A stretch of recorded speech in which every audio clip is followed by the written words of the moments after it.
ಕೊಟ್ಟರೆ ಬೇಕಾದು ಸಿಗುತ್ತದೆ. ಈ ಹಾಡನ್ನ ಹಾಡೋದಕ್ಕೆ ಬರ್ತಾ ಇದ್ದಾರೆ ನಮ್ಮ tongue twister Girish on stage please.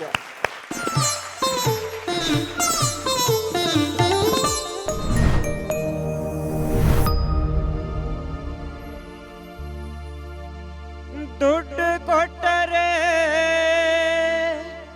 ಬೇಕಾದು ಸಿಗುತ್ತೈತಿ ಈ ಜಗದಲ್ಲಿ ಕಾಣೋ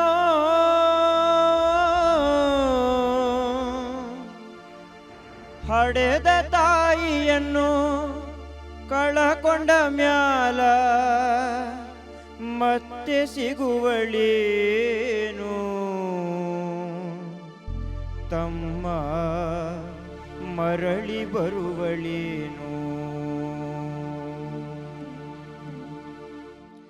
ದುಡ್ಡು ಕೊಟ್ಟರ ಬೇಕಾದ ಸಿಗುತ್ತೈತಿ ಈ ಜಗದಲ್ಲಿ ಕಾಣೋ ಹಡೆದ ತಾಯಿಯನ್ನು ಕಳಕೊಂಡ ಮ್ಯಾಲ ಮತ್ತೆ ಸಿಗುವಳೇನು ತಮ್ಮ ಮರಳಿ ಬರುವಳೇನು ತಮ್ಮ ಮರಳಿ ಬರುವಳೇನು ದುಡ್ಡು ಕೊಟ್ಟರೆ ಬೇಕಾದ ಸಿಗುತ್ತೈತಿ ಈ ಜಗದಲ್ಲಿ ಕಾಣೋ ಹಡೆದ ತಾಯಿಯನ್ನು ಕಳಕೊಂಡ ಮ್ಯಾಲ ಮತ್ತೆ ಸಿಗುವಳೇನು ತಮ್ಮ ಮರಳಿ ಬರುವಳೇನು ತಮ್ಮ ಮರಳಿ ಬರುವಳೇನು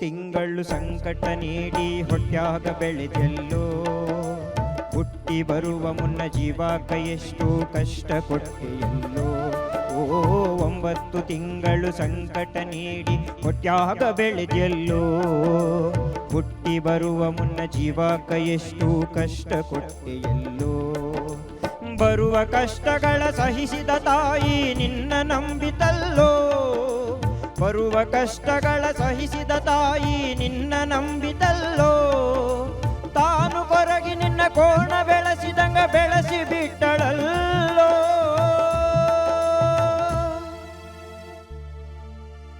ಒಬ್ಬ ಮಗ ನೀ ಆಸರಾದಿ ಅಂತ ತಾಯಿ ತಿಳಿದಿದ್ದಲ್ಲೋ ಜೀವ ಇಟ್ಟಿತ್ತು ನಿನ್ನ ಮ್ಯಾಲು ಜೀವ ಇಟ್ಟಿತ್ತು ನಿನ್ನ ಮ್ಯಾಲು ದುಡ್ಡು ಕೊಟ್ಟರೆ ಬೇಕಾದು ಸಿಗುತ್ತೈತಿ ಈ ಜಗದಲ್ಲಿ ಕಾಣೋ ಹಡೆದ ತಾಯಿಯನ್ನು ಕಳಕೊಂಡ ಮ್ಯಾಲ ಮತ್ತೆ ಸಿಗುವಳೇನು ತಮ್ಮ ಮರಳಿ ಬರುವಳೇನು ತಮ್ಮ ಮರಳಿ ಬರುವಳೇನು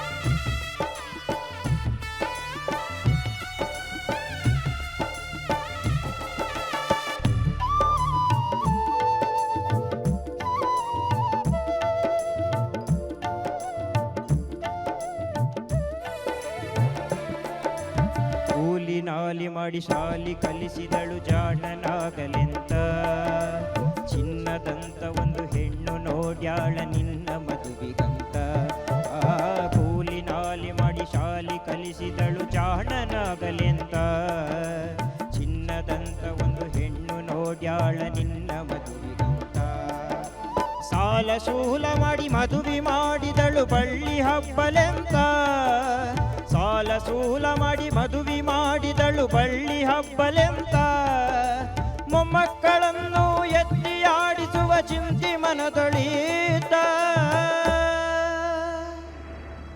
ಮುಪ್ಪಿನ ಮುದುಕಿ ಏನೇನೋ ಕನಸ ಕಟ್ಟುಕೊಂಡು ಕುಂತೀತ ಕನಸು ಕನಸಾಗ ಉಳಿದೀತ ಕನಸು ಕನಸಾಗ ಉಳಿದೀತ ದುಡ್ಡು ಕೊಟ್ಟರೆ ಬೇಕಾದು ಸಿಗುತ್ತೈತಿ ಈ ಜಗದಲ್ಲಿ ಕಾಣೋ ಹಡೆದ ತಾಯಿಯನ್ನು ಕಳ್ಳಕೊಂಡ ಮ್ಯಾಲ ಮತ್ತೆ ಸಿಗುವಳೇನು ತಮ್ಮ ಮರಳಿ ಬರುವಳೇನು ತಮ್ಮ ಮರಳಿ ಬರುವಳೇನು ತಮ್ಮ ಮರಳಿ ಬರುವಳೇನು ತಮ್ಮ ಮರಳಿ ಬರುವಳೇನು.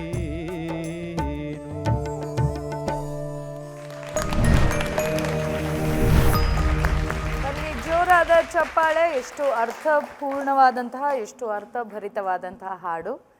ದುಡ್ಡು ಕೊಟ್ಟರೆ ಏನಾದರೂ ಸಿಗುತ್ತೆ, ಆದರೆ ತಾಯಿ ಮಾತ್ರ ಸಿಗೋದಿಲ್ಲ ಅಂತ ಅರ್ಚನಾ ಮ್ಯಾಮ್.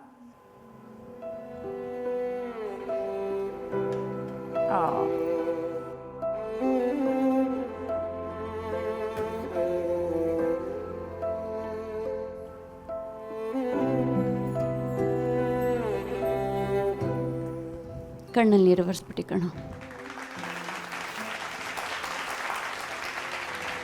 ತುಂಬ ಚೆನ್ನಾಗಿ ಹಾಡಿದೆ. ಬಹುಶಃ ಈ ಹಾಡು ನಿನಗೋಸ್ಕರ ಮಾಡಿದ್ದೇನೋ.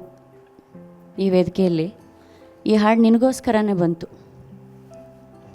ನಿನ್ನ ಧ್ವನಿಗೆ ಮತ್ತು ನೀನು ಅದಕ್ಕೆ ಕೊಟ್ಟ ಭಾವನೆಗೆ ಇಲ್ಲಿಗೆ ಮುಟ್ತು ಕಣ.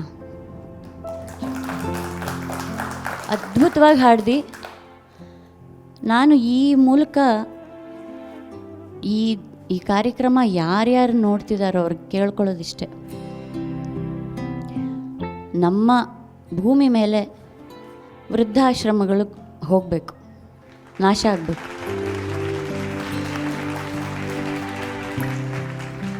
ತಂದೆ ತಾಯಿನ ನೋಡ್ಕೊಳಕ್ಕಾಗದೇ ಇರೋ ಮನುಷ್ಯರು ಬದುಕಿದ್ರೆಷ್ಟು ಸತ್ರೆಷ್ಟು. ಯಾವುದ್ಯಾವುದೋ ದೇವಸ್ಥಾನಕ್ಕೆ ಹೋಗ್ತೀವಿ, ಯಾವುದ್ಯಾವುದೋ ದೇವ್ರಿಗೆ ಪೂಜೆ ಮಾಡ್ತೀವಿ, ಹರಕೆ ಹೊತ್ಕೋತೀವಿ.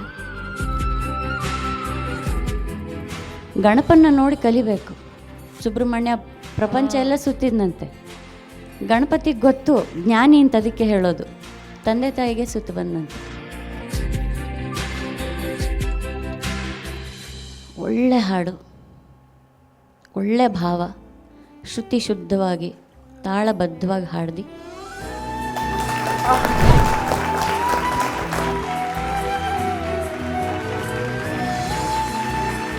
God bless. ಧನ್ಯವಾದಗಳು ಮ್ಯಾಮ್. ಆ್ಯಕ್ಚುಲಿ ಈ ಮೊಮೆಂಟ್ಗೆ ನಾವೆಲ್ಲರೂ ವೆಯ್ಟ್ ಮಾಡ್ತಾ ಇದ್ವಿ, ಯಾವಾಗ ನಮ್ಮ ಜಡ್ಜ್ ಯಾರಾದರೂ ಎದ್ದು ಚಪ್ಪಾಳೆ ಹೊಡಿತಾರೆ ನಮ್ಮ ಸ್ಪರ್ಧಿಗಳಿಗೆ ಅಂತ. ಬಹುಶಃ ಆ ಮೊಮೆಂಟ್ ಬಂದೇ ಬಿಡ್ತು ನಿನ್ನಿಂದ Girish. Thank you. Muniraju sir, ಏನು ಹೇಳೋದು, ಹಾಡುಗಾರಿಕೆ ಅಂತೂ ಅದ್ಭುತವಾಗಿತ್ತು. ನಿನ್ನ ಹೇಳಿದಾಗ ನಾನು ಇನ್ನು ಮತ್ತೆ ಏನು ಮಾತಾಡೋದು ಏನು ಬೇಡ. ಅದೆಷ್ಟು ಭಾವನೆ ಇತ್ತು ಅಂದರೆ ನಿನ್ನ ಧ್ವನಿಗೂ ಆ ಭಾವನೆಗಳು ನಿನ್ನ ಅದು ಒಳಗಡೆನೇ ಇದೆ, ಇನ್ಬಿಲ್ಟ್ ಅಂತ ಅನಿಸುತ್ತೆ. ನೀನು ಭಾಳ ಭಾವುಕ ಜೀವಿ ಅಂತ ಅನಿಸುತ್ತೆ. ನಗು ನಗು ಅಂತ ಹೇಳಿ ನಾವು ಕ್ಲಿಪ್ಪೆಲ್ಲ ಹಾಕಬೇಕು ಅಂತ ಅಂದ್ಕೊಂಡಿದ್ವಿ, ಆದರೆ ಈ ಹಾಡನ್ನು ಎಷ್ಟು ಅದ್ಭುತವಾಗಿ ಹಾಡಿದೆ ಬಿಡು. ಎಷ್ಟೋ ವೇದಿಕೆಗಳಲ್ಲಿ ಕೇಳ್ತಾ ಇರ್ತೀವಲ್ಲ, ಈ ಥರದ ವಾಯ್ಸಲ್ಲಿ ಕೇಳಬೇಕು ಅಂತ ಅನಿಸಿದ್ದು ನನಗೆ ಈ ವೇದಿಕೆಯಲ್ಲಿ ನೀನು ಹಾಡಿದ ಮೇಲೆ. 9 ತಿಂಗಳು ಸಂಕಟ ನೀಡಿ ಕೊಟ್ಯಾಗ ಬೆಳೆದೆಲ್ಲೋ, ಹುಟ್ಟಿ ಬರುವ ಮುನ್ನ ಜೀವಕ ಎಷ್ಟು ಕಷ್ಟ ಕೊಟ್ಟೆಯಲ್ಲೋ. ಒಬ್ಬ ತುಂಬ ಓದ್ಕೊಂಡಿರ್ತಾನೆ, ಅಮ್ಮ ನಾನು ನಿನ್ನ ನೋಡ್ಕೊಳಕ್ಕಾಗಲ್ಲ, ಕಷ್ಟ, ಒಂದು ಆಶ್ರಮಕ್ಕೆ ಹಾಕ್ತೀನಿ, ಅಲ್ಲಿದ್ದುಬಿಡ್ತೀಯಾ, ನನಗೊಂದು ಸಹಾಯ ಮಾಡಿದ್ಯಾ. ಅದಕ್ಕೆ ಅಮ್ಮ ಹೇಳ್ತಾಳೆ, ನಾನು ಹಣೆ ಬರ ಹಂಗೆ ಇದ್ರೆ ಏನು ಮಾಡೋಕ್ಕಾಗತ್ತೆ, ಯಾಕಪ್ಪ ಅಂತ.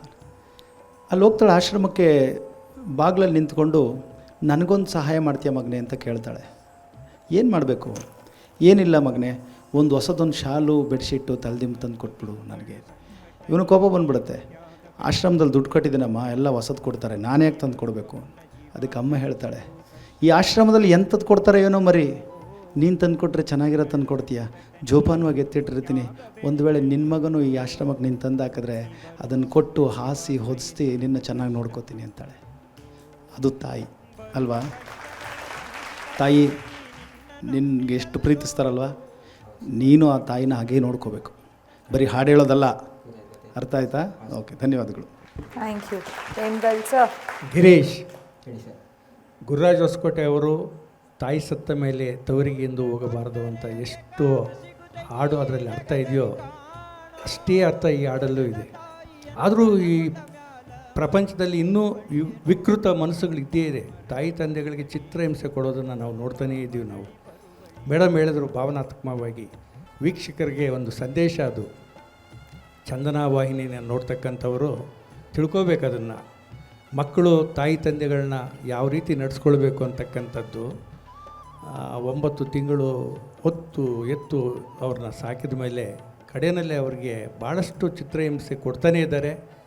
ಅದು ಬರೀ ಹಿಂಸೆ ಆದರೆ ಪರವಾಗಿಲ್ಲ, ಕೊಲೆ ಮಾಡುವಷ್ಟು ಮಟ್ಟಕ್ಕೆ ಈ ಸಮಾಜ ತಲುಪಿದೆ, ಅದು ನಡೀತಾನೇ ಇದೆ.